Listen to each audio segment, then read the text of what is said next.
always on. America will hear my 2 cents. Elected to serve iHub radio listeners across the desert cities. He calls it as he sees it. Quick question. Now, here's Russ Betts. Someone answer him now! Okay, that's it. The holidays are over. It's back to work. Everybody, welcome to the Russ Betts Show. Good to have you. Okay, it was officially or originally declared a national monument in 1936. And in 1994, it took on national park status when Congress passed the California Protection Act. Now, locally, we know it informally as Joshua Tree, but I guess the formal name is Joshua Tree National Park. Now, if I have my numbers correct, there's 9 campgrounds at Joshua Tree, and 2 of which, I think at Black Rock and at Cottonwood, that provide water and have flushing toilets. Now, as you may have heard the news, those campgrounds are shut down. This is the result of an impasse in Congress over the budget. And we're in a partial government shutdown, which means that Joshua Tree is now partially shut down. To tell us about that, we're lucky we have a guest on the line, David Smith, who's the superintendent of Joshua Tree National Park. David, welcome to the Russell Betts Show.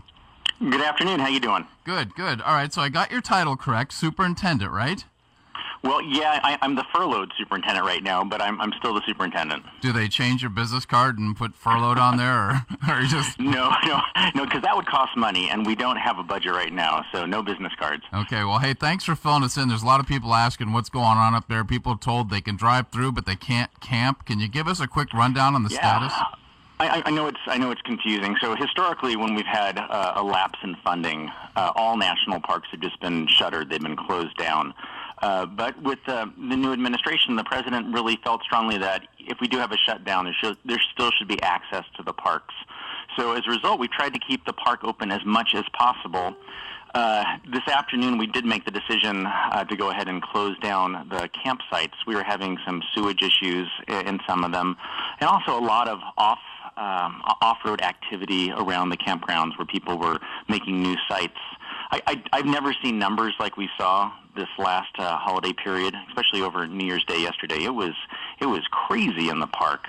Long lines of folks going up to Keys View, and it was just really impacted.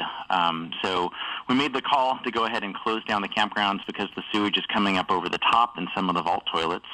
And even though we've had great volunteers from the local desert communities coming in and just on their own cleaning up the bathrooms and restocking toilet paper and things like that, we just said, you know what, this is not going to work.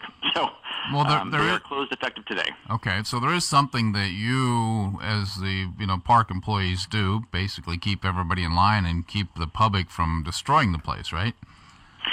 Well, remember the law that creates the parks tell us that we've got to protect them for the next generation, but we've also got to allow for their enjoyment. So you've got this double-edged sword. So right now we've got 8 rangers who are exempted by the furlough and that are working inside the park for at any given time to protect that resource and also to provide some aid to the visitors that get in trouble. I know this last week we had 4 different search and rescues that took place inside the park, which is a real challenge when you've only got probably 4 employees on at any given time.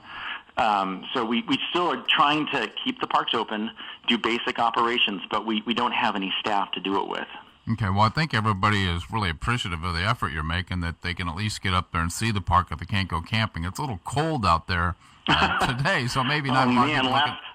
Last night was wicked. It was in the mid-20s, and with that wind coming up, I was really surprised we had so many people camping last night. But it is Joshua Tree, and it's New Year's, and people want to be here. Okay, so are they clearing out now? That's the word? You had to go around and let everybody know, hey, time to go? Yeah, so I had the rangers start going out about 2 days ago just to give folks a heads up that, effective today at noon, we're going to be closing down the campground. So hopefully no one was caught by surprise. We do a lot of our sites by reservation now, and we contacted recreation.gov about 3 days ago and said, hey, start canceling the reservations, letting people know to make other plans for the weekend. So hopefully not too many folks were caught by surprise. There's a fair number of private campgrounds up in 29 Palms and Joshua Tree and then down in the valley as well. So hopefully folks can make use of those, or they can get onto some public land managed by the BLM and just camp out there. Now you get, I was looking up some numbers here, and in 2016 you had a record number of visitors at 2.5 million. Is that about what you have? Well, so 2017 was 2.8, and this year I think we're on track to go over 3 million. So Wow. for the last 4 or 5 years, the park has seen annual, growth of, pretty close to about 20%, somewhere between 15 and 25% a year. It's just become it's become a very popular place to be. I think Palm Springs has exploded in popularity, across the United States and across the globe. I think 15 years of Coachella, has drawn folks out here, and as a result, people love the desert, and Joshua Tree is part of that. Yeah, I know when I was a kid living up in L.A., that's where we went. We went and did rock climbing, rappelling, that type of stuff. I did it too when I was a kid. I loved coming up here with my parents and then climbing in high school and college. It's a good place. So how's everybody up there faring under this? I know you got some people out there they're on the payroll doing duty, you said, but how's the rest of the people holding up? They're not really on the payroll. So because they're law enforcement, they're required to work, but they're not being paid. All right. Is there anticipation you will get paid for these hours? Well, historically that's always been the case after these shutdowns. Congress has retroactively paid the staff, but yeah, there's a lot of folks up here. It's a struggle, for folks not to have a paycheck coming in or to wait for a while, but we're banding together. We're getting together, I think, on Friday night to have a soup meal and bring as many people together. And a lot of the folks are hiking up in the park on their days off now because they have lots of days off. So, you cut back and, we'll make do. We love being park rangers. We love serving the public, and we're looking forward to getting back to work. Okay, so tell me something about the park that maybe our listeners wouldn't know. What's the most unusual thing you see, or that give me something really interesting about that I just wouldn't normally think about the park up there. Well, if you go into the eastern section of the park, if you enter in through Cottonwood and then make your way up there, you're going to see dark skies that are just about darker than anywhere else in the United States.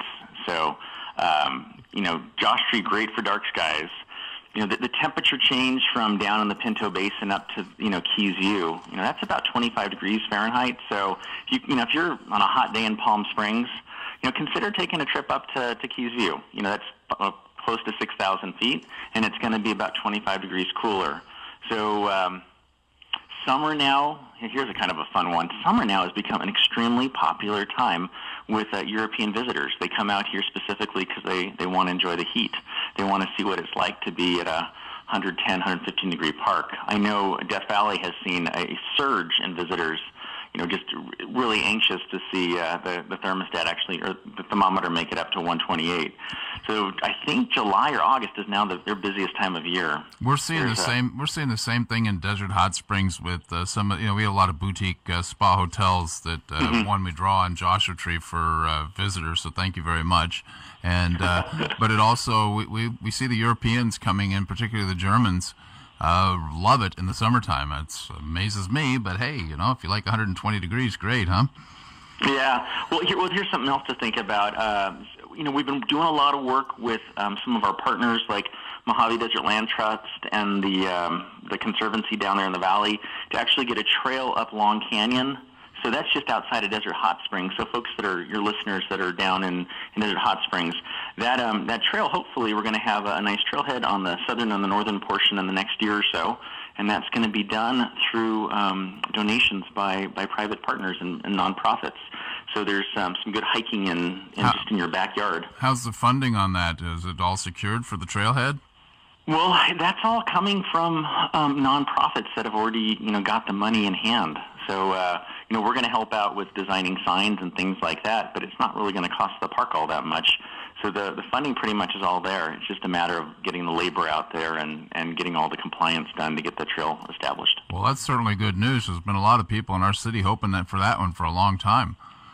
Yeah, so we recognize that there's a huge audience on the southern side of the park, and every time we go down to church on the weekends in Palm Springs area, and so I talk to these people, and I meet so many people that have never been up to Joshua Tree. It's like, man, you look at the park, you look at it every day. You've never gone up there to check it out. Oh, it's beautiful. So anything we can do to make it more welcoming to folks down in the valley is. I'm happy to do that. Now, when you live in a place like that, you sometimes take it for granted. I lived up in Northern California, up in Humboldt area, along the coast, and I remember I was working at a gas station as a kid, and people would pull into the station and they'd say, wow, you're so lucky to live here. It's so beautiful. And I was looking at it every day, and I'd look around and go, yeah, I guess it does look pretty nice. Do you find yourself going through that where, people who really come up and appreciate the beauty of that and mention it to you, and then you got to sit back and say, I get to see this every day. It really is beautiful here? Well, so my previous park was in Kansas. And this story does lead somewhere. And when we were there for 3 or 4 years, hardly anyone came to visit us. Since we moved out to Joshua Tree, I think there's someone staying in our house about half the time. People just love it here. So every day, I probably once a week, someone's staying in our house that reminds us just how beautiful this place is. So when you get that constant reminder, hopefully you don't get jaded. And I like to do a lot of running, so I run in the park, and I'm able to see the beauty of it every day. It doesn't get old. I love it. Like I said, I've been coming out here for close to 50 years, and I still love it more every day. Good. Well, all right. Well, thanks for your duties to keep the park open. I think everybody really appreciates that if we can't camp there, at least we can take a drive and still enjoy it. And give our regards to all the workers out there that are waiting for their paycheck. Have you heard anything? They give you any word on when the impasse will be over, or you don't have Well, anything? just like you all, I watch the news every day, and we wait to see that the Congress and the President working together. It's exciting that hopefully this will be ended soon. We get back to work. Okay. Well, I sure appreciate you having you on. Thank you very much. I know our listeners appreciate it for the update and everything else. So thanks for your work you do up there. Okay. All right. That was David Smith. He's the superintendent of the Joshua Tree National Park, and getting on here to let us know that, the park's open, but no camping. So, all right. We'll be back in a moment here. This is the Russ Betts Show on iHub Radio.